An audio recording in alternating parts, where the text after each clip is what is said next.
ನಮ್ಮ ಹೊಳಲ್ಕೆರೆ ತಾಲೂಕು ಚಿತ್ರದುರ್ಗ ಜಿಲ್ಲೆ ಗ್ರಾಮ ಪಂಚಾಯತಿ ಬಂದ್ಬಿಟ್ಟು ಬಿದ್ರಿಕೆರೆ. ಇಲ್ಲಿ ಊರಿನ ಹೆಸರು ಚನ್ನಸಮುದ್ರ ಅಂತ ಹೇಳಿ. ಇಲ್ಲಿ ಪುರಾತನ ನಾವು ಗ್ರಾಮ ಪಂಚಾಯತಿ ಅಧ್ಯಕ್ಷರು. ನಮ್ಮ ಹೆಸರು ದಾನವೇಂದ್ರ ದಾನೇಶ್ ಅಂತ ಹೇಳಿ.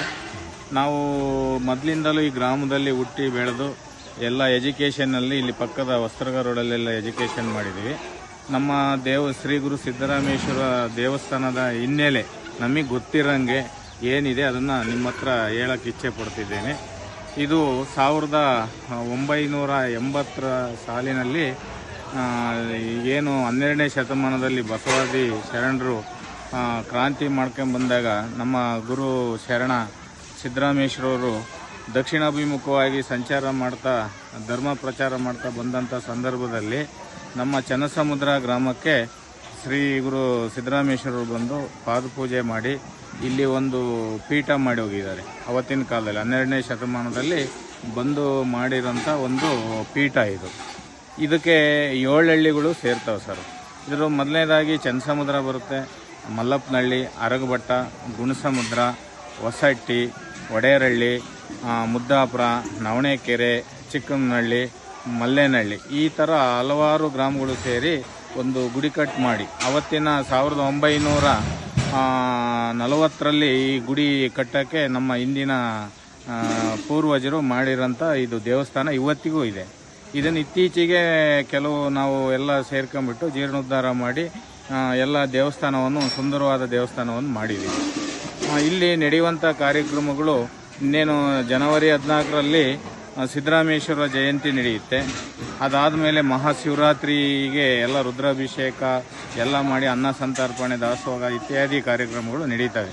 ಆಮೇಲೆ ಇದ್ರ ಜೊತೆಗೆ ಜನಪದ ಸಾಹಿತ್ಯ ಕಲೆ ಏನಿದ್ದಾವೆ, ನಮ್ಮ ವೀರಗಾಸೆ ಇರ್ಬೋದು, ಕೋಲಾಟ ಇರ್ಬೋದು, ಲಾವಣಿ ಇರ್ಬೋದು, ಹರಿಕಥೆಗಳು, ಇಂಥವನ್ನೆಲ್ಲ ಕರೆಸಿಬಿಟ್ಟು ಇಲ್ಲಿ ಶಿವರಾತ್ರಿ ಮತ್ತು ಸಿದ್ದರಾಮೇಶ್ವರ ಜಯಂತಿಯಲ್ಲಿ ಕಾರ್ಯಕ್ರಮಗಳು ನೆರವೇರಿಸ್ತೀವಿ.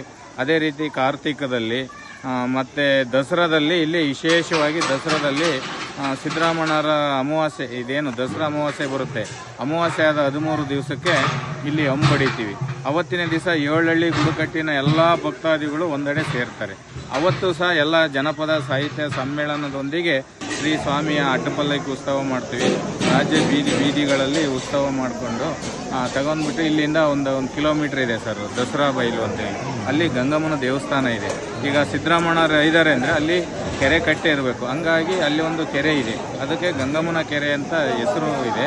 ಅಲ್ಲಿ ಗಂಗಮ್ಮನ ಕೆರೆ ದಸರಾ ಬೈಲಿಗೆ ಹೋಗಿ ಎಲ್ಲ ಪೂಜೆ ಪುನಸ್ಕಾರ ಎಲ್ಲ ಮಾಡಿ ಹೊಂಬೊಡೆದು ಪಲ್ಲಾರ ಹಂಚಿ ಎಲ್ಲ ಮತ್ತೆ ದಾಸೋಹ ಮಾಡಿ ಮತ್ತೆ ಅದೇ ರೀತಿ ಹಿಂದೆ ಬಂದು ಬಿಜಂಗ ಇತ್ತೆ ಸ್ವಾಮಿ ಮಠದಲ್ಲಿ.